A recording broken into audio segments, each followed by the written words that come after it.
Seja bem-vindo. Está começando o podcast Pelo Amor de Deus. Pelo amor de Deus! Pelo amor de Deus!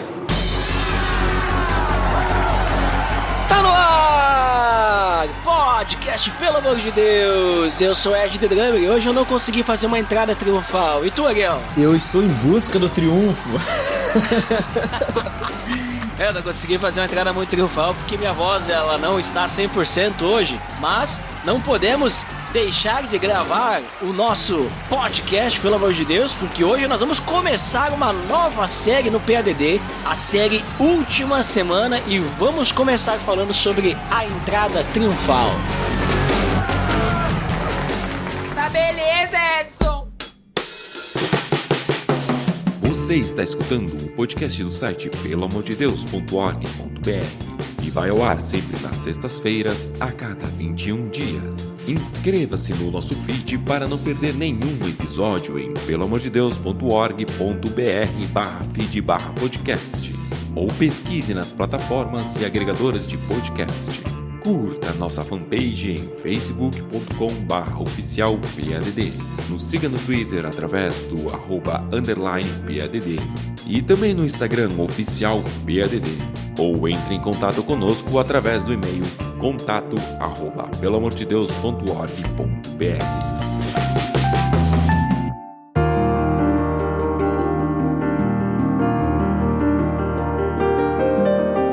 Então, Ariel, como comentado, né, hoje nós vamos começar aqui mais uma série aqui no Pelo Amor de Deus, olha só, a série Última Semana, que nós vamos conversar sobre eventos da Última Semana de Jesus de forma individual. Nós já temos um episódio em que nós falamos, né, sobre a Última Semana de Jesus de uma forma resumida, inclusive, link no post aí pro pessoal conferir esse episódio.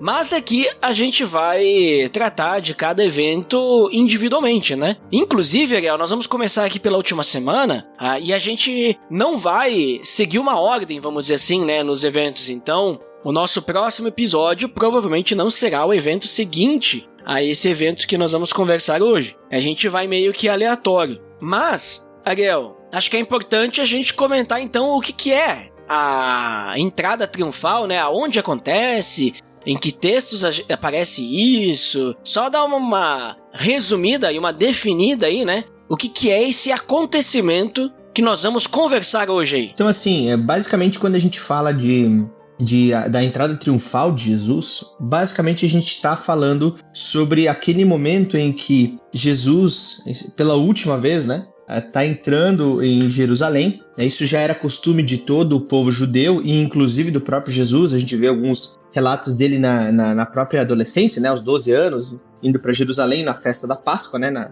Pessach, né, que é a Páscoa em hebraico. E essa entrada triunfal de Jesus é a última vez em que ele vai até Jerusalém, né, nesse caminho que vários judeus percorrem todo ano. E nessa entrada, quando ele está entrando, né, se direcionando a Jerusalém, grande parte do povo, a multidão, começa a ovacionar Jesus, né? Até com os ramos, né? A gente fala que é o domingo de Ramos justamente por causa disso, porque eles começam a louvar, né, Hosana, né, cantar para Jesus enquanto ele está indo em direção a Jerusalém. Basicamente uma procissão onde que Jesus vai sendo exaltado até a entrada de Jerusalém, que é aquele portão dourado, né, a entrada de Jerusalém que dá diretamente para o templo de Jerusalém, né? Então, quando a gente usa o termo, né, a entrada triunfal de Jesus, a gente está falando sobre a ida dele, né, principalmente ali iniciando em Betsaida ou Betfagé até Jerusalém, todo esse caminho aí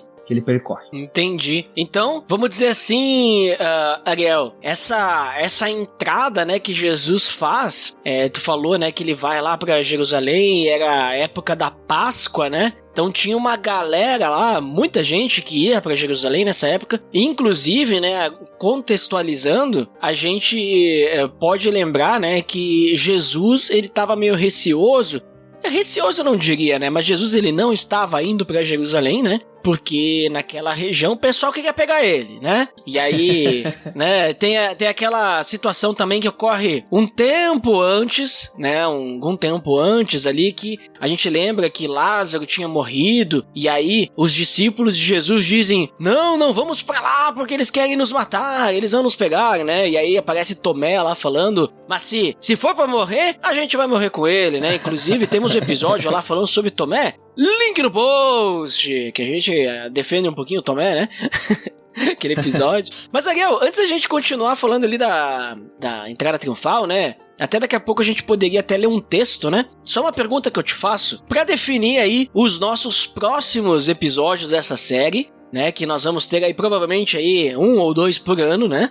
O acontecimento que vem antes dessa entrada triunfal, porque essa entrada triunfal ocorre no domingo, né? Tu até falou Domingo de Ramos, né? O costume aí, né? Da cultura o atual. Mas antes, na noite anterior, nós temos lá aquele acontecimento que eles estão numa casa, tipo num jantar, vamos dizer assim. E aí aparece uma mulher, né? Aparece Maria, e ela derrama o perfume em Jesus e unge Jesus, né? Vamos dizer assim. Esse acontecimento tu considera como parte da última semana? E aí consideramos que esse é a que inicia a última semana de Jesus? Ou ele já não faz parte da última semana, começa realmente ali no domingo? O que tu diria? Nós podemos dizer que, vamos dizer assim, por inferência, vamos dizer assim, a gente pode até incluir esse acontecimento dentro da última semana de Jesus, até porque quando a gente olha para o dia do judeu, ele começa às 6 horas da noite do dia anterior e vai até às 6 horas da noite do dia. Por exemplo, o sábado do judeu, ele começa na sexta-feira às 18 horas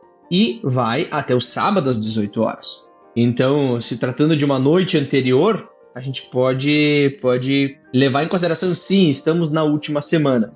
E até um ponto que eu queria comentar, que antes eu comentei aqui que essa entrada triunfal seria, né, da saída de Jesus ali, eu falei Betsaida, mas é Betânia, que tem muita palavra com Bet. Verdade. Tem Betânia, tem Betsaida, tem Betesda, tem muita coisa. Mas é Betânia, a cidade ali de Maria, Marta e Lázaro. Sim, da Maria então, de Betânia, né? A Maria Betânia. E olha ali. Não duvido que venha daí o nome. Tu falou ali que o dia do judeu, né, começa às 6 da tarde, vai até às 6 da noite, então, pelos meus cálculos, o meio-dia dos judeus é 8 da manhã, né? Né? Porque, pode né? ser. É tudo pela metade aí, né? Mas legal, então vamos fazer o seguinte, então tá combinado, vamos ter um episódio, tá? Nessa série só sobre essa noite ali, né? Sobre essa questão de ungir Jesus, porque ele também tem alguns significados importantes para a última semana de Jesus, mas nós não vamos falar hoje. Não vamos falar hoje porque, né? Vai ficar pra esse episódio, né? Então, voltando aqui pra entrada triunfal, Ariel, não sei se tu quer ler algum texto só pra situar os nossos nobres amigos e ouvintes. A gente pode ler esse acontecimento nos 4 evangelhos. Eu tenho preferência por ler em Lucas 19, mas podemos ler em outro também. A gente tem o texto de Mateus 21, né? Temos o texto de Marcos 11, Lucas 19 e João 12. Né? Nesses 4 textos a gente vai encontrar o relato, né, de diferentes formas, né, de diferentes visões. Né? Uhum. Vamos fazer assim, Ariel. Vamos ler então, tu lê Lucas 19, ok? E depois eu leio João 12, por quê? O que eu percebi olhando esses textos aí? Mateus, Marcos e Lucas, eles dão uma visão de Jesus saindo de Betânia e indo até Jerusalém. Então, uma visão de Jesus, né? Uhum. Do ponto de vista de Jesus. João, ele já tem um ponto de vista do povo, né? Jesus chegando em Jerusalém, vindo para Jerusalém, né? É uma visão diferente. Tanto que João, ele não vai relatar vários pontos que a gente vai ler aí em Lucas. Então, se tu puder ler Lucas, depois a gente lê João, só pra ver essa diferença, mas a história vai ser basicamente a mesma, né? Mas é só um ponto de vista diferente. Claro, eu vou ler aqui então Lucas 19, dos versículos 28 até o 40, que vão contar a respeito dessa entrada triunfal de Jesus. Então diz assim, eu tô lendo na NVI, né? Depois de dizer isso, Jesus foi adiante, subindo para Jerusalém. Ao aproximar-se de Betfagé e de Betânia, no monte chamado das Oliveiras, enviou 2 dos seus discípulos dizendo-lhes: vão ao povoado que está adiante, e ao entrarem encontrarão um jumentinho amarrado, no qual ninguém jamais montou. Desamarrem-no e tragam-no aqui. Se alguém perguntar por que estão desamarrando, digam-lhe: o Senhor precisa dele. Os que tinham sido enviados foram e encontraram o animal exatamente como ele lhes tinha dito. Quando estavam desamarrando o jumentinho, os seus donos lhes perguntaram: por que vocês estão desamarrando o jumentinho? Eles responderam: o Senhor precisa dele. Levaram-no a Jesus, lançaram seus mantos sobre o jumentinho e fizeram que Jesus montasse nele. Enquanto ele prosseguia, o povo estendia os seus mantos pelo caminho. Quando ele estava perto da descida do Monte das Oliveiras, toda a multidão dos discípulos começou a louvar a Deus alegremente em alta voz por todos os milagres que tinham visto. Exclamavam: bendito é o Rei que vem em nome do Senhor, paz no céu e glória nas alturas. Alguns dos fariseus que estavam no meio da multidão disseram a Jesus: mestre, repreende os teus discípulos. Eu digo a vocês, respondeu ele, se eles se calarem, as pedras clamarão. Muito bem, muito bem. Olha só, agora eu vou ler aqui em João, tá? Só para dar continuidade. João capítulo 12, versículos 12 ao 19. Vamos lá. No dia seguinte, a grande multidão que tinha vindo para a festa ouviu falar que Jesus estava chegando a Jerusalém. Pegaram ramos de palmeiras e saíram ao seu encontro, gritando: Hosana! Bendito é o que vem em nome do Senhor! Bendito é o Rei de Israel! Jesus conseguiu um jumentinho e montou nele, como está escrito: não tenhas medo, ó cidade de Sião. Eis que seu rei vem montado num jumentinho. A princípio, seus discípulos não entenderam isso. Só depois que Jesus foi glorificado perceberam que lhe fizeram essas coisas e que elas estavam escritas a respeito dele. A multidão que estava com ele, quando mandara Lázaro sair do sepulcro e o ressuscitara dos mortos, continuou a espalhar o fato. Muitas pessoas, por terem ouvido falar que ele realizara tal sinal miraculoso, foram ao seu encontro. E assim os fariseus disseram uns aos outros: não conseguimos nada. Olhe como o mundo todo vai atrás dele. Então aí nós temos... daí depois ele vai continuar, né? Vem mais coisa aí, né? Jesus vai falar outras coisas, né, Ariel, ali em João. Mas a entrada triunfal é essa daí, né? Vimos aí dois pontos de vista diferentes ali, olha só. E com considerações importantes ali, né? Tanto de Lucas, né? E a gente vê até, e como também de João, né? Mas a gente vê justamente esse quebra-cabeça, né? Se juntando, porque no texto de João ele vai falar sobre o milagre de Lázaro, né? Da ressurreição de Lázaro, né? E aconteceu lá em Betânia, como a gente estava comentando no início, né? Então, e aí no texto de Lucas vai comentar que ele estava saindo de Betânia, indo ali para Betfagé e foi indo em procissão até Jerusalém. Então a gente vê que esses eventos, embora relatem algumas coisas distintas, né? Eles estão falando da mesma coisa, dos mesmos acontecimentos, né? Uhum. E tem também, né, Ariel, até a gente estava conversando em off, né, que, beleza, tem a parte depois de expulsar o templo, nós vamos ter um episódio só sobre isso, né, e Lucas, né, ele relata, e meio que fora de ordem, né, vamos dizer assim, porque ele já fala, porque os outros não falam sobre isso, né, mas diz que Jesus, quando estava chegando, né, ele chora pela cidade, ele ora pela cidade, né? Isso antes, né? Fica meio estranho, né? Porque Lucas, ele vai relatando, vamos dizer assim, quando Jesus chegou, ele pediu lá pra buscar o jumentinho, né? E aí, tem o povo lá clamando. Mas aí, então ele diz, quando tava se aproximando da cidade, isso fica um pouquinho confuso, né? Tipo, isso vem antes, é depois, ou digamos assim, essa entrada triunfal que ele fez foi lá na porta, lá no muro, e aí depois quando ele diz se aproximando da cidade, quando tá se aproximando, sei lá, do centro da cidade, se aproximando do templo da cidade, e aí ele começa, né, a chorar e tal, né? Fica um pouquinho estranho isso, né? É porque o que acontece?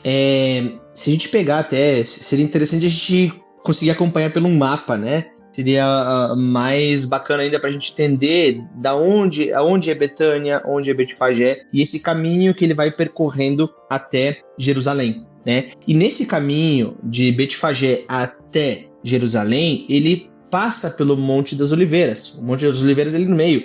E a gente pode achar que é uma coisa, parece que é muito distante esses locais, mas, por exemplo, Betânia é em torno de uns 3 quilômetros de Jerusalém. É algo que, se a gente for olhar hoje, é perto, não é uma coisa tão longe, né? A mesma coisa Betfagé. Betfagé é como se fosse ali no meio, né? Como se fosse o final da grande Jerusalém.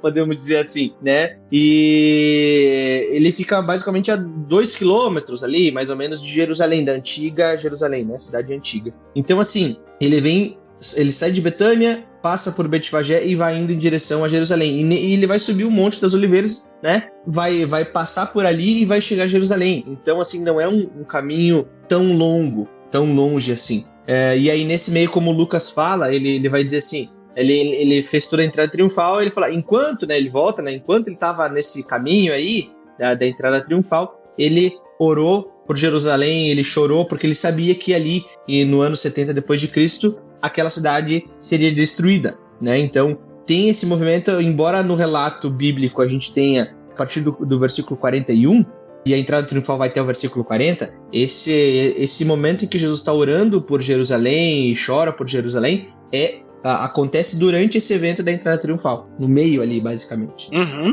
Sim, tanto é que o povo começa a clamar, diz ali em Lucas, quando ele já estava na descida do monte. E provavelmente, né, como ele vê a cidade ao longe, talvez ali meio que nisso, pode estar meio que tudo junto, né?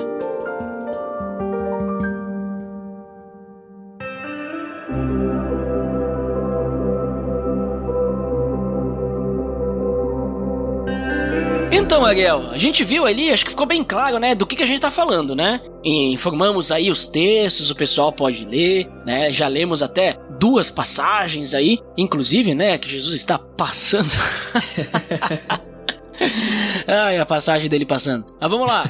Vamos falar aqui sobre, então, a entrada triunfal, né? A gente viu que tem várias coisas que aparecem aí. Tem jumento, tem ramo, tem hosana, tem fariseu aparecendo no meio. Qual que é o significado dessa entrada triunfal, Ariel? E também a gente já pode analisar, olhando por esse significado, né, de Jesus fazer essa entrada, essa caminhada, essa procissão, né? O que isso significa, né? Também os símbolos que estão aparecendo aí no meio, né? Ou seja, os sinais simbólicos, né? O que aparece aí de forma simbólica, né? E o que significa cada um desses pontos, né? Então, vamos começar então explicando aí, né, essa entrada triunfal, Ariel. A entrada triunfal, acho que o primeiro ponto, né, quando a gente vai falar de significado e até mesmo de símbolo, a gente vai falar sobre o próprio evento em si, né? O que é essa entrada triunfal. Porque quando a gente pensa, principalmente, e aí a gente vai entrar aqui no significado, né? A gente pensa num rei quando ele vai ser coroado, né? Existe toda uma procissão, ele passa no meio do povo, a gente vê isso acontecendo em coroações de reis, por exemplo. E a mesma coisa, esse mesmo símbolo, embora Jesus não recebe uma coroa ali, né, e governa de modo, vamos dizer assim, físico ali, né, como se fosse um rei, um governante que a gente tem, toda essa ideia de Jesus sendo ovacionado, sendo adorado ali, é exatamente o que acontecia com o rei. Então, o significado, basicamente, dessa entrada triunfal, de todo o povo clamando, né, Hosana, Hosana, bendito aquele que vem em nome do Senhor, é justamente porque Jesus está sendo coroado, está sendo ovacionado como o rei dos judeus, né? Tanto que essa é a sua condenação depois, né? Tá escrito ali na sua própria cruz, né? O rei dos judeus. Né? Uhum. Então, o primeiro símbolo é justamente esse, né? Jesus vem e todo o povo vem ovacionando ele como o Messias esperado, né? Como o descendente de Davi, aquele que reinaria sobre todo Israel. Então, o primeiro símbolo é esse.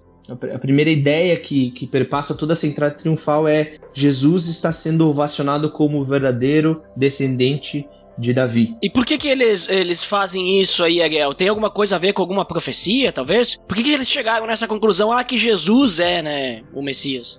Na verdade a gente vê várias profecias se cumprindo em Jesus, né? Várias delas, tanto até através dos milagres, né? O próprio Jesus dizendo que ele é o Messias, né? Que ele é o aguardado, né? O ungido do Senhor e o descendente de Davi. Tanto que em vários eventos, né? Quando o pessoal pede algum milagre para Jesus, muitas vezes eles chegam até Jesus e não falam Jesus, né? Eles falam filho de Davi, descendente de Davi. Eles já estão ali pronunciando, declarando que Jesus é o Messias esperado, né? O Messias aguardado. E a gente vai ver algumas outras profecias, inclusive sobre esse momento, sobre essa entrada triunfal, até mesmo sobre o tal do jumentinho, né? Que a gente leu aqui, que ele é muito importante, né? Para toda essa história, porque lá em Zacarias 9:9, a gente vai ter essa profecia falando sobre o rei entrar num jumentinho, né? E isso é uma profecia para frente, mas também remonta a algo do passado, porque quando Salomão ele é ungido rei, né? Acontece a mesma coisa com ele. Ele também vem em cima de um jumentinho. A gente vai ler lá em 1 Reis 1, 33, 34, vai falar sobre algo muito similar, né? Nessa coroação do rei Salomão, né? Vindo num jumentinho, e a gente vê isso acontecendo com o verdadeiro rei dos reis, que acontece lá em Zacarias 9, que Zacarias está profetizando para o futuro, né? O verdadeiro rei de Israel vai vir montado num jumentinho, filho de uma jumenta e tudo mais. Acho que se tu quiser, a gente até pode ler esse texto, né, de Zacarias 9, que ele é muito importante, principalmente para essa entrada triunfal, né? Então, Zacarias 9 diz assim: Alegrem-se muito, cidade de Sião. Exulte, Jerusalém. Eis que o seu rei vem a você, justo e vitorioso, humilde e montado num jumento, um jumentinho, cria de jumento. Não pode ser jumento adulto, hein? Um jumentinho cria de jumento, cria, né? Então ele fala assim, ele destruirá os carros de guerra de Efraim, os cavalos de Jerusalém, e os arcos de batalha serão quebrados. Ele proclamará paz às nações, e isso aqui é muito importante. Ele proclamará paz às nações e dominará de um mar a outro, e do Eufrates até os confins da terra, né? Então aqui depois ele vai falar mais algumas coisas, mas essa parte aqui de que ele vai proclamar paz também é muito importante, porque todo esse simbolismo, quando a gente fala da entrada triunfal, e a gente pode até, se os nossos ouvintes aí já viram algum filme, eu não vou falar filme de época, né, mas é um filme que remonta uma história antiga, né, por exemplo, a época dos romanos, dos gregos, ou até mesmo das épocas de Jesus, né, a gente vai ver que sempre quando um rei entra numa terra, numa nova terra, né, por exemplo, e ele tá com o intuito de guerrear, ele vai entrar de maneira imponente, né, e ele vai principalmente utilizar, seja carruagens ou até mesmo montado num animal que é propício para guerra. E então assim, quando a gente vê por exemplo, um rei lá, vou invadir uma cidade, ele vai entrar montado num cavalo, um animal imponente. Um elefante, uma girafa. Isso, não sei girafa. Mas elefante talvez. Mas o cavalo justamente representa esse animal de guerra e te traz uma imponência. E justamente que tu tá ali pra guerrear, né? Tu não tá ali pra ser justamente um pacificador. E é essa a diferença, e talvez ali a gente tem mais um significado de Jesus, que ele vem de maneira humilde, o que o próprio texto de Zacarias vai falar, ele vem de maneira humilde. Deixa eu ver qual que é ele vem humilde e montado num jumento, né? Justo e vitorioso, humilde e montado num jumento, um jumentinho, cria de jumento. E aí mostra mais uma vez que Jesus não veio para guerrear com aquele povo, ele não veio para julgar aquele povo, né, naquele instante, mas ele vem para fazer paz entre aqueles homens e Deus. Então isso também é outro significado, outro simbolismo que a gente tem ali de Jesus vir de maneira humilde, como ele também, né, já se fez em forma humana, mas ele vem de maneira humilde para nos resgatar, para nos trazer paz. Não vem numa missão de guerra, ele vem numa missão de paz. E aí remonta toda aquela última semana do próprio Jesus, né? Tudo aquilo que ele vai fazer, o sacrifício dele, ele vem para trazer paz, né? E isso é muito significativo. Então, olha só, inclusive esse negócio do jumento ali, né? Do jumentinho, é interessante, até no texto que tu trouxe ali de Lucas, né? Ele fala, né? Porque no de João ele não fala, né? Mas é interessante que Jesus, ele diz, vai lá, vai ter o jumentinho lá e tal, vai ter a mãe do jumentinho, vocês amarram, vocês me tragam. E pode trazer, que já tá tudo acordado, né? Tipo, eu já paguei adiantado aí o aluguel, né? Tipo isso. Mas, tipo, já tava tudo, né, planejado, já tava tudo, né, tipo assim, conduzido por Deus e tudo mais, né? E tu falou da questão do jumentinho mostrando que ele traz paz, eu vejo também, tu falou, né, questão de humildade, né? Eu vejo também que essa questão mostra o tipo de Messias que ele era. E nisso eu quero dizer o quê? A humildade de Jesus, mas também mostrar... Bom, o povo conectou ali a profecia de Zacarias com Jesus, né? E detalhe, tá, gente? Não é só porque Jesus entrou num jumentinho ali e tudo mais, que o povo... olha ali, porque o povo já estava esperando Jesus. Esse é um detalhe. Eles não sabiam que Jesus ia entrar no jumentinho. Então não foi só isso, vamos dizer assim, que disse, Jesus é o Messias. Mas a gente tem que lembrar que nessa época aí, né, essa região aí de Jerusalém, a fofoca rola solta, né? Então...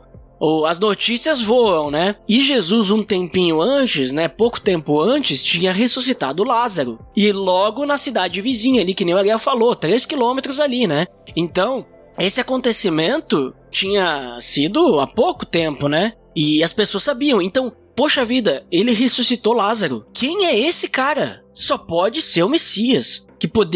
Quem tem um poder assim para ressuscitar alguém? E aí a conversa vai jogando para um lado, né? E aí os discípulos vão falando pros outros. E aí o povo vai ouvindo e vai sabendo. Jesus está vindo para cá. Não, vamos recebê-lo. Ele é o nosso rei. Ele é o nosso Messias. E aí vem ele montado no jumento. Porque daí o que acontece? Tem outro ponto, né, Ariel, que eu acho que é importante a gente comentar de simbolismo. Porque isso está acontecendo na semana da Páscoa. A semana que o povo, não a nossa Páscoa, a Páscoa do judeu, né? A semana que o povo estava ali para relembrar e comemorar a libertação do povo do Egito. E aí, o que acontece ali pro judeu na semana da Páscoa? Bom, momento propício, né? Pra gente pensar em libertação, né? E aí tá vindo o nosso Messias. Ou seja, o nosso Messias tá vindo para nos libertar dos romanos, Ariel. Olha só, é o nosso rei que tá chegando e ele vai destruir tudo isso daqui, ele vai dominar e vai nos libertar. E aí Jesus chega montado no jumento, com todo esse simbolismo que tu acabou de falar, né? Da paz e tudo mais, dizendo, gente, eu não sou esse Messias que vocês estão esperando aí. Eu não sou o líder militar, eu não tô vindo imponente, eu não quero dominar ninguém. Mas eu tô vindo aqui para trazer paz. Eu venho para trazer uma outra libertação, que é uma libertação que vocês nem fazem ideia, né? Então isso é muito simbólico, né? Também a entrada de Jesus ali, no jumentinho, né? Diante de todos os... Não é boatos, né? Porque era fato verídico, né? Mas diante de todo, né? A conversa que tinha ali, né, das pessoas falando ali sobre Jesus, né, do que ele já tinha feito anteriormente, né. Exatamente. E, assim, Jesus, ele já vem nessa caminhada há 3 anos, né, e o pessoal já vinha reconhecendo Jesus como o Messias, né, alguns casos ali iam reconhecendo Jesus como Messias, alguns como profeta, né, mas Jesus já vinha declarando publicamente já, né, talvez não diante da multidão, mas para algumas pessoas pontuais de que ele era o Messias. E justamente o povo tinha essa ideia de libertação e um rei que vinha para governar ali, né, não um rei que vinha para governar todo, né, quando a gente olha para a profecia, né, que ele vai dominar de um mar a outro, do Eufrates até os confins da terra, o pessoal tá imaginando que vai ter um reino poderoso que vai acabar com... Roma vai virar pó, né? E justamente é essa ideia, o reino de Jesus, ele é diferente, né? O reino de Jesus não é da forma com que eles estavam esperando um poder militar, né? Mas é um reino completamente diferente. E essa libertação que tu comentou, né, que ela é propícia, né, o pessoal tá pensando em libertação, isso traz mais um significado para essa nossa história a respeito da entrada triunfal de Jesus, porque até pesquisando aqui pra gente conversar sobre esse tema, né, eu descobri um fato bem interessante, né, que traz ainda mais cores para essa entrada triunfal de Jesus, porque a gente vê, e o texto vai falar, que Jesus faz questão de passar por Betfagé, e segundo a tradição, é ali que ele pega o jumentinho, em Betfagé, né? Não é em Betânia, não é em Jerusalém, mas é em Betfagé, né? Um vilarejo bem pequeno. E uma curiosidade sobre essa cidade tão pequena é que o Cordeiro Pascal, e aí quando a gente fala da Páscoa judaica, a gente sabe que é um evento que acontece todo ano, e todo ano eles vão para Jerusalém, e acontece essa festa, né, a festa da libertação. Durante essa festa existe o Cordeiro Pascal, né? O Cordeiro Pascal é sacrificado no Templo de Jerusalém na semana da Páscoa. E aí uma coisa de significado aqui é que o Cordeiro Pascal ele vinha de Betfagé, né? Então, assim, os sacerdotes traziam esse cordeiro pascal lá de Betfagé, faziam todo esse caminho, como Jesus está fazendo, até o templo, né? E esse cordeiro iria ser sacrificado lá. Então, para expiação dos pecados do povo. Então, isso é muito significativo, porque a gente sabe o que vai acontecer com Jesus. E isso remonta também à frase do próprio João Batista, quando vê Jesus, ele fala: eis o Cordeiro de Deus que tira o pecado do mundo. Então, até mesmo essa trajetória de Jesus pegar o jumentinho em Betfagé, fazer esse caminho dali, fazer a questão sair dali, ele é muito importante, porque também traz uma outra carga simbólica para quem de fato Jesus é. Além de ser o Messias, ele é o Cordeiro de Deus, né? É o verdadeiro Cordeiro pascal que vai ser sacrificado pelo pecado da humanidade. Então isso também traz um peso ainda maior, né, para aquilo que Jesus vai fazer. Com certeza. E tu sabe, Ariel, também, né, a gente tá vendo assim, ó, parece que um negocinho, uma simples entradinha, né, parece que é só Jesus dar uma caminhadinha, mas tá recheado, né, de coisas importantes aí do que Jesus, ele tá falando simplesmente nem tá caminhando, na verdade, simplesmente por estar andando em cima de um jumento, né. Olha só. Tem outra coisa também que tu comentou ali no início, quando tu tava falando sobre o significado da entrada triunfal, que tu falou, né, que o povo estava ovacionando Jesus, né, como rei, né? E daí tu falou de toda essa questão de que os reis, eles também recebiam essa mesma recepção e tudo mais. E olha só que interessante, o povo, eles estavam colocando ali os ramos de palmeira, né, que tu falou que o jumento, ele vai simbolizar essa questão de paz, né, também a humildade de Jesus, mas os ramos de palmeira, eles também eram utilizados na época ali dos reis como um símbolo de vitória e triunfo em cima do rei, né, que tá chegando, então representando isso, né, e aí o povo, ele tá recebendo Jesus dessa forma, e aí, obviamente, né, isso significa o quê? Que Jesus realmente é o nosso rei que vai triunfar, que é o nosso Messias tão aguardado. E outra coisa vem relacionada ao que o povo está falando para Jesus. Tu falou que o povo estava ovacionando Jesus, né, mas eles falam para Jesus algo muito significativo, né, que João, ele fala, né, ele até comenta sobre isso. No caso, eu tô até dando uma olhadinha aqui em cima de Lucas, mas eu acho que Lucas, ele não chega a relatar essa palavra. Mas João, ele relata que eles ficam gritando Hosana. Hosana, bendito é o que vem em nome do Senhor. Lucas só fala do bendito em nome... Bendito. Também pode ser uma questão da tradução, né? Da tradução NVI, né? Mas a gente tem uma citação ali, né?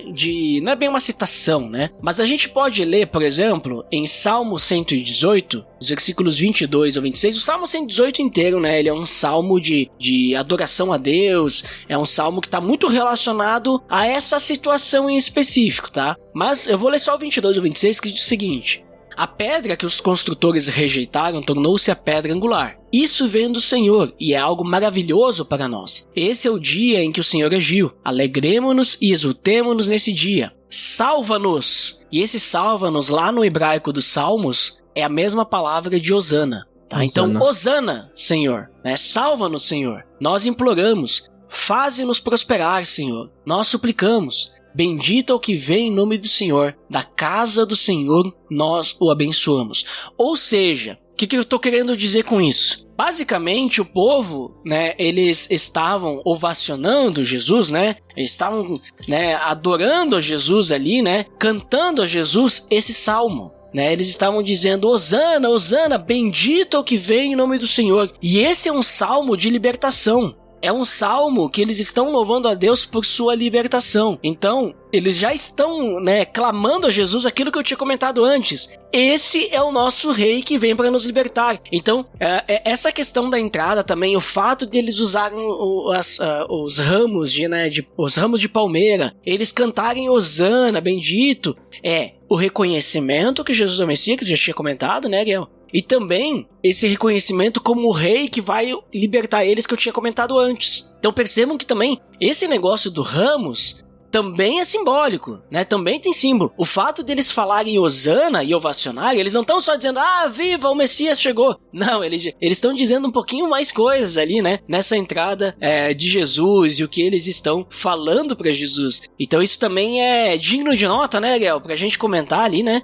Que também é simbólico, né? E também tem sentido ali no que o povo tá recebendo a Jesus. Porque a mensagem que Jesus está querendo passar não é essa, não é bem essa, né? Sim, ele é o rei, sim, ele é o que vai trazer libertação, mas não é bem o que eles tinham na mente ali, o povo, né? Então é importante isso, né? E Ariel, na leitura que tu fez de Lucas, os fariseus, né? Eles começam a dizer, repreende aí, né? Repreende essa galera, eles estão aqui incomodando, porque eles estavam loucos, né? Porque eles queriam, né, pegar Jesus e eles estão vendo que a batalha tá perdida. Existe algo que os fariseus falam pra Jesus e João, né, na verdade existe uma conversa que eles não falam pra Jesus. Mas o que eles falam aí, Ariel? O que tem aí o que acontece aí? Na verdade, e eu até queria puxar um link dessa sua pergunta com o Salmo 118, né, que tu acabou de comentar. Também, né, no caso, né? Boa. Porque no Salmo 118 ali, lá no versículo 22 que tu leu, ele fala assim, a pedra que os construtores rejeitaram tornou-se a pedra angular. Uhum. E aí, tu comentou que todo o povo vem ovacionando Jesus, vem adorando, vem dizendo salva-nos, né? Hosana, bendito é o que vem em nome do Senhor, o povo está dizendo isso para Jesus, mas mesmo nesse momento em que a gente tem o povo reconhecendo Jesus como rei, talvez não o rei que eles esperavam, mas reconhecendo ele como rei dos judeus, a gente vê oposição, a gente vê os próprios construtores rejeitando a pedra angular, né? Então isso também é significativo porque aquela mesma canção que o povo tá cantando para Jesus fala sobre aqueles que o rejeitariam. E isso também é bem interessante, né? E quando ali os fariseus eles estão se opondo a Jesus, né, dizendo, repreende os teus discípulos, né, para eles não falarem esse tipo de coisa, né? Porque obviamente os fariseus não querem reconhecer Jesus como o Filho de Deus, o Cordeiro de Deus, né? Eles pedem para ele repreender, e aí a resposta de Jesus, né? Ele fala, cara, se eu pedir para eles ficarem quietos, até as pedras vão começar a clamar. Então tu vê que assim toda a criação ela reconhece quem de fato Jesus é, porém aqueles corações duros, né, corações de pedra não querem reconhecer. Então isso é bem interessante porque eles não querem reconhecer que Jesus é o Messias. Eles não querem reconhecer que Jesus é o próprio Deus. E Jesus fala, não vou repreender, cara. Né, sendo bem direto, né? Vocês podem falar o que vocês quiserem, mas se eu pedir para eles ficarem quietos, né, até as pedras, né, vão clamar. Então, isso é bem significativo também. E no caso, eu quero adicionar, Ariel, porque a gente tem um relato ali na parte de João, né, que não tem nos outros evangelhos. E eu acho esse relato muito importante, relacionado aqui com a entrada triunfal. Eu acho que a gente pode relacionar, né, porque acho que é no mesmo momento, e depois Jesus ele vai dar um discurso ali e tal, né, no meio da multidão, enquanto ele tá fazendo essa entrada, a gente não precisa entrar em toda essa questão do discurso, mas tem uma parte ali, né, que Jesus, né, e assim, também eu não tenho muita certeza, Ariel, tu pode me corrigir, se esse ponto ali, ele tá realmente nessa entrada ou depois, porque João, ele não fala de outras partes da semana de Jesus, né, ele meio que depois, ele já vai meio que pular, né, mas já que tá ali só em João, e eu quero usar isso aqui, né,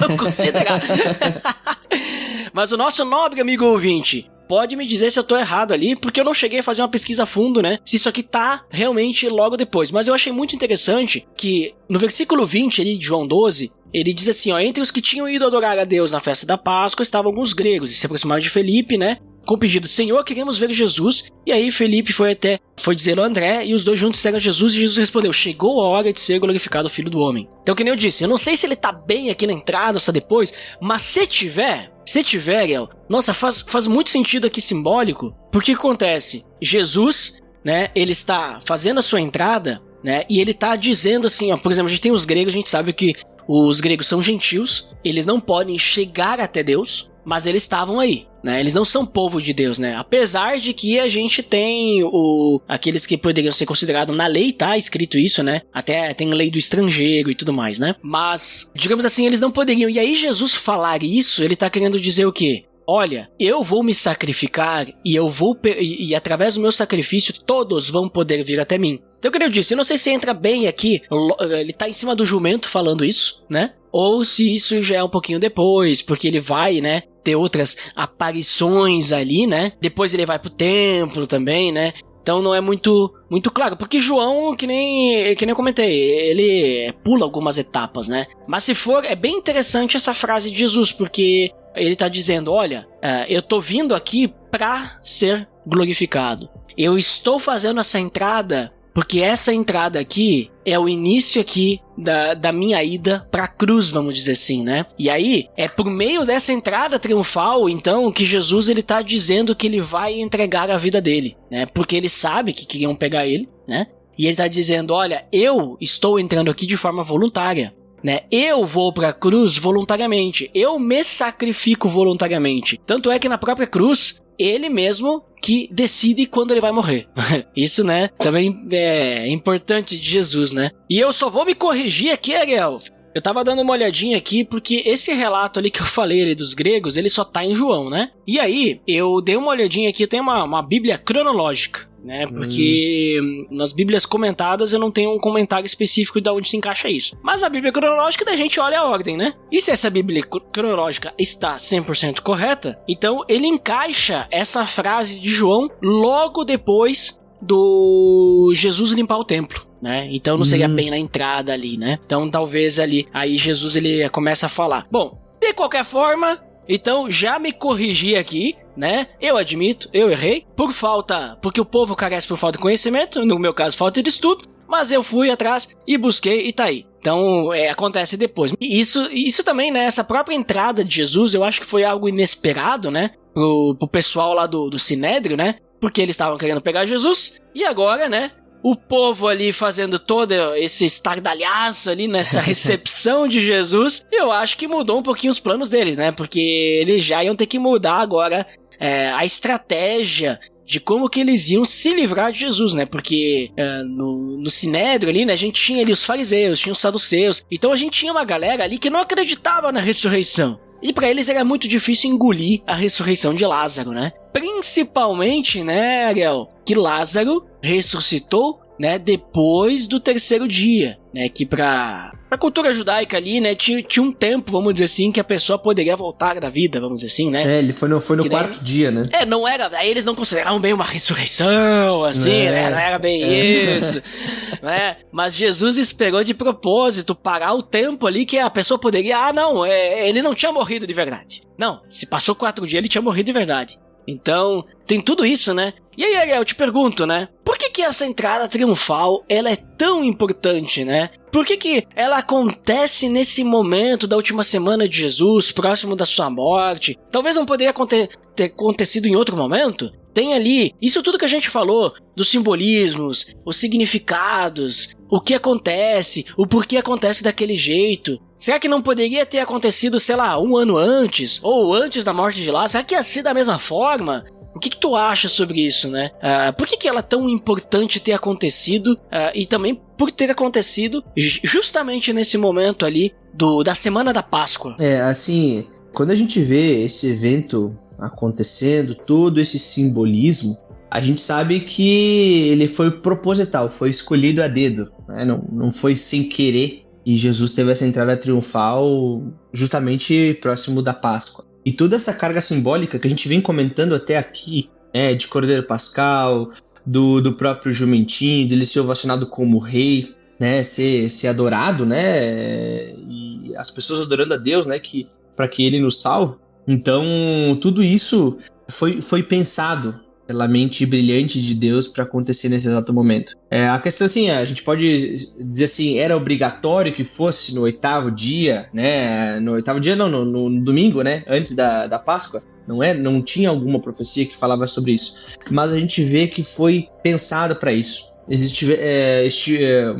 Tiveram outras Páscoas que Jesus foi a Jerusalém e que participou também, mas em outros momentos a gente sempre vê Jesus falando, não chegou o momento, ainda vai haver a hora. E é interessante que naquele texto que tu mencionou de João, né, que tem os gregos que eles querem falar com o próprio Jesus, e a resposta de Jesus é que chegou a hora chegou a hora de ser glorificado o Filho do Homem, né? Então, isso é muito importante, porque essa entrada, Jesus ser ovacionado, né, adorado como rei, né, verdadeiro rei dos judeus, mostra como o reino de Deus ele ia ganhar uma dimensão que jamais o pessoal estava imaginando. Então e a gente vê Jesus sendo coroado com uma coroa diferente daquela que o povo estava imaginando. Então, assim, é extremamente significativo acontecer nesse momento justamente pela carga simbólica de tudo isso. Não foi sem querer, né? Foi de propósito, né? Deus quis. Poderia ter acontecido antes? A gente pode dizer que poderia, mas não seria como nesse momento, né? Então, uma resposta talvez mais sensata seria dizer não poderia acontecer em outro momento, porque esse aqui foi o momento escolhido por Deus e de extrema importância, extremo significado por todos os eventos que vão acontecer, né? Se naquela última semana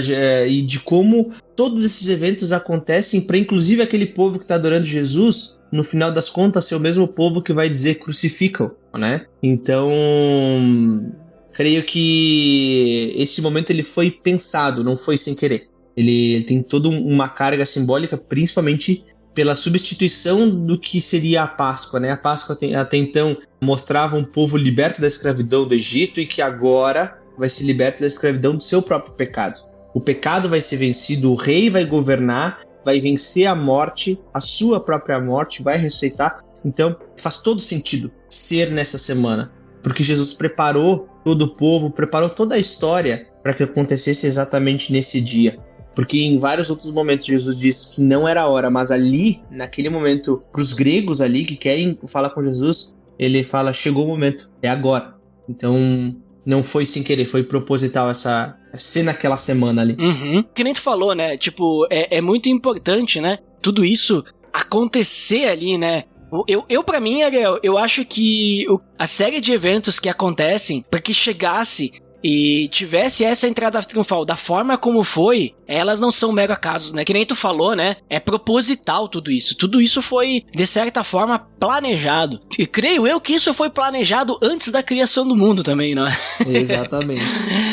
Talvez não diria que antes da criação do mundo e tal, daí a gente é naquela discussão, então Deus ele já tinha definido a queda, né? Não. Mas quando Deus ele diz lá que o filho da mulher ia pisar na cabeça de serpente, talvez ele já tinha planejado tudo isso. Mas eu vejo que isso já vem, né, tipo de vários eventos de Jesus, todos os seus milagres, não só o de Lázaro, né, mas tudo isso, tudo que já se estava falando, a perseguição a Jesus aumentando, e aí de repente chegar ali em Jerusalém, que queriam pegar Jesus, toda aquela região ali, e acontecer tudo dessa forma, e aí o povo confirmando quem Jesus é, justamente no momento em que a cidade de Jerusalém tá mais cheia, tá mais lotada, tem muita gente ali, em um momento ali de celebração, de libertação, sabe? Eu acho que tudo ali tava, né? Poderia ter sido um ano antes, não sei se ia ter o mesmo peso, sabe? Porque um ano antes também teve a Páscoa. Também Jesus foi a Jerusalém, né? E ele já tava, foi meio que escondido e tal. Não sei se foi bem um ano antes ou um ano antes. Que a gente tá no 3º ano do ministério de Jesus, né? Mas eu quero dizer assim, se fosse antes, talvez ia ter menos peso, assim, menos conhecimento de Jesus, né? Alguns já conheciam, mas nem tanta gente assim. Então, eu vejo assim que, nossa, tipo, acontecer ali naquele momento faz... E a importância, realmente, como tu falou, né? Eu creio que é, assim, a definição. Jesus, ele tá dizendo, eu afirmo e eu tô começando e agora não tem mais volta, sabe? Eu iniciei o processo aqui, não tem mais volta, eu vou pra cruz. Né? Claro, ele não fala, eu vou pra cruz ali em cima do jumentinho, né? Mas me parece que, como, tipo assim, ele fazer isso é muito importante, todo esse acontecimento, sabe? Parece que não, vamos dizer assim, a gente dizer, ele só entrou no jumento, aconteceu tudo aquilo ali, não tem importância. Não, tem importância sim, sabe? E pra nós, Ariel, nós hoje, né? Nós como cristãos, né? Pra que serve isso? Como é que a gente aplica isso nas nossas vidas? É só pra gente, né, fazer que nem a cultura popular aí, catolicista, de a gente ir lá e enfeitar as ruas? Como é que se aplica a nós hoje, né, como cristãos salvos por Jesus Cristo? O que isso faz de diferença pra nós? O que nós aprendemos com Jesus também na sua entrada triunfal? O que a gente consegue tirar de tudo isso primeiro, Jesus é o Messias prometido, né? As profecias foram cumpridas em Jesus Cristo. A gente vai ver outras profecias sendo cumpridas, né, como Isaías 53, né, o servo sofredor, mas aqui nós vemos algumas profecias sendo cumpridas, né, e de fato Jesus é o Messias, né, o Filho de Deus, o próprio Deus encarnado, né? Então, o primeiro ponto é esse, né? Outros pontos que a gente pode tirar de tudo isso é principalmente o caráter gracioso da vinda de Cristo, né, da sua primeira vinda, pois ele veio trazer paz, né? Ele veio trazer paz, e a gente fala de todo aquele simbolismo dele vir no jumentinho, ele vir de maneira humilde, ele vir de maneira pobre, né, vindo em forma de homem, né, vindo como homem. O Criador se amoldou à sua criação, e a gente vê o caráter gracioso de Jesus ali naquela entrada triunfal. Ele poderia fazer várias coisas e conclamar a glória para si, né, mas isso esvaziaria a cruz. E Jesus não faz isso, né? Jesus ele vem de maneira graciosa, amando a sua igreja, né? Amando aqueles que o buscam, né? E ele vem de maneira simples, graciosa. Isso é o que me chama a atenção em todo esse relato da entrada triunfal de Jesus. E de que a gente possa também, eu sei que a gente, como cristãos protestantes, a gente até por querer se distanciar da cultura católica, assim, muitas vezes a gente até passa dos limites, né? Isso acontece com a entrada triunfal de Jesus, acontece até mesmo com Maria, né? O povo até parece que os cristãos querem repudiar Maria. Não, a gente não adora Maria, né? Mas é uma mulher de Deus, usada por Deus, né? E a mesma coisa eu acho que a gente tem que olhar para esse momento de Jesus, vendo a importância dele e principalmente fazendo a mesma coisa que o povo faz ali, né? Dizendo Hosana, nos humilhando diante de Deus, nos humilhando diante de Jesus, desse Jesus que veio de maneira graciosa, dizendo bendito é aquele que vem em nome do Senhor, nos salva, suplicando que ele nos salve, com justiça, com verdade, com a sua graça derramada em nosso favor. Então, quando a gente pensar nisso, que a gente não simplesmente fala assim, não, isso aqui é coisa de católico, né, por exemplo, mas que a gente pare para pensar e nos colocar diante de Deus de maneira humilde, reconhecendo que nós não somos capazes de salvar nós mesmos, mas que o Rei prometido, o ungido do Senhor, o Messias, o próprio Deus é capaz de nos salvar,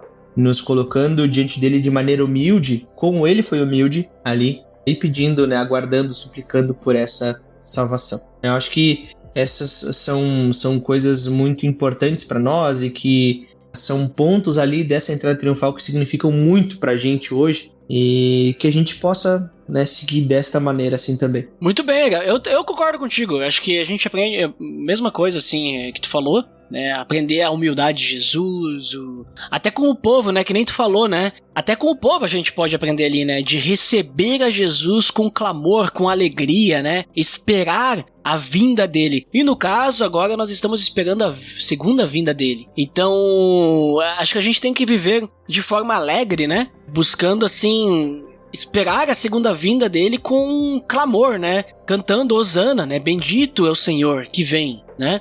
Então, e quando ele realmente vier, né, a segunda vez, para nos levar, né, porque salvos e libertos nós já somos, né, mas então para nos levar definitivamente, que nós possamos ter a mesma alegria, e não sermos que nem os fariseus, né, que muitas vezes a gente age que nem fariseu, né, no sentido de que quando algo sai do nosso controle, que foi o que aconteceu ali, né, essa entrada de Jesus saiu do controle ali dos fariseus, o pessoal do Sinédrio e tudo mais, eles ficaram o quê? Com medo e frustrados, né, e às vezes quando a gente tem algo que sai do nosso controle, porque Deus está vindo fazer a obra dele, e não é do jeito que a gente quer, a gente fica da mesma forma. Ao invés de nós ficarmos, por exemplo, né, puxando ali, né, já que eu conectei ali os gentios ali, os gregos, né, ao invés de ficarmos que nem esse pessoal aí que quer conhecer Jesus, que quer estar com Jesus, quer estar perto de Jesus, né, E nós ficamos assim, não, olha só, porque Deus tá fazendo de um jeito diferente aqui, que não é o que eu esperava. A gente fica frustrado, fica com medo, fica chateado, ao invés de nós queremos, não, eu quero estar perto de Jesus, porque o jeito dele é o melhor jeito, né? A forma como ele está fazendo é a melhor forma. Ou que nem tu mesmo falou, né? Do povo ali, né? Receber ali de braços abertos, louvando a Deus, né? Então, nós temos que pensar mais como o povo, por mais que nem a gente comentou, né? O povo estava esperando uma libertação militar, né? Vamos dizer assim, né? Mas temos que ter essa alegria, né? E não ser que nem os fariseus ali, de virar o nariz e dizer, manda o pessoal ficar quieto, né? Tem isso também, né, Ariel? Às vezes nós estamos na igreja, né? Ou a gente vê a alegria de uma pessoa, um irmão nosso, né, vamos dizer assim, e nós torcemos o nariz por inveja. Porque a gente não gosta que o outro esteja alegre. Que a gente não gosta que o outro... Olha só, ele está levantando as mãos no momento do louvor, né? E daí a gente fica meio assim, que estranho. Não, né? Isso é atitude de fariseu, né? Que os fariseus estavam dizendo, manda eles se calarem, manda eles baixarem as mãos. Olha a crítica aí que eu tô fazendo. Manda eles baixarem as mãos. Aí Jesus vai falar o quê? Se eu mandar eles baixar as mãos, as cadeiras vão levantar as mãos. Eu tô brincando aqui, gente, fazendo até uma crítica, né? Porque às vezes a gente quer limitar a adoração do outro, né? Mas a gente não pode limitar a adoração do outro, né? Claro, a gente tem coisas extravagantes aí, né? Demais que também, né? Mas não é disso que eu tô falando. Tô falando, assim, de uma adoração sincera. Porque o povo tava sendo sincero. Eles estavam adorando de uma forma que... tipo, eles nem estavam certos, né? Não estavam corretos. Mas, né? Eles estavam adorando de forma sincera. E essa sinceridade no coração deles foi percebida por Jesus. Porque era o momento dessa adoração, né? Então, que a gente também possa adorar de forma sincera, né?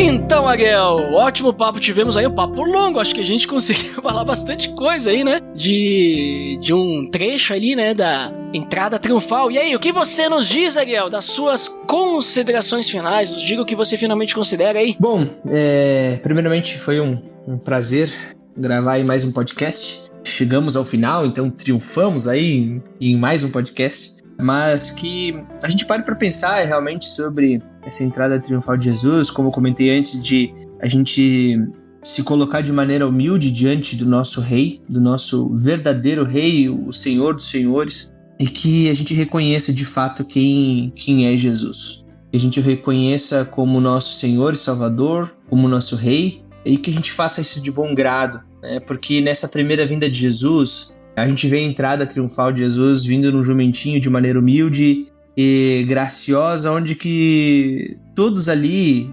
voluntariamente, poderiam adorar a esse Jesus. Mas na sua segunda vinda, ele vai vir de maneira imponente. E a gente sabe que todo joelho vai se dobrar, querendo ou não querendo.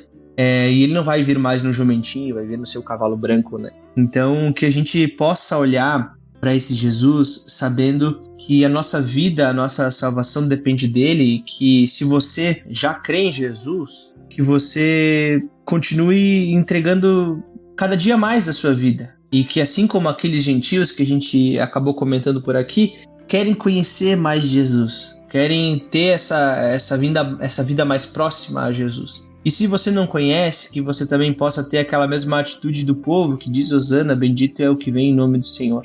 Que a gente possa olhar para esse Jesus que já veio, mas que também há de vir, e que no dia que ele vier, ele vai reinar de fato com toda a sua glória, com toda a sua majestade, e que a gente possa reconhecer isso de bom grado. Se a gente não reconhece, que a gente suplique a Deus, né, que ele nos salve, que ele abra os nossos olhos para a gente ver de fato quem é esse Jesus. Então, essas são minhas considerações finais. Um grande abraço a todos aí que nos ouviram aí por todo esse tempo, e que Deus nos abençoe. Amém. Muito obrigado, Ariel, por participar aí conosco mais um episódio do PADD. E eu também quero finalmente considerar, só assinando aí o que o Ariel comentou agora, porque realmente eu acho legal quando a gente estuda, né, esses acontecimentos e busca o significado, porque traz mais valor, né, para essa situação, porque às vezes parece que passa batido, algumas coisas a gente fica muito focado na cruz, na crucificação, na ressurreição, e obviamente que esses são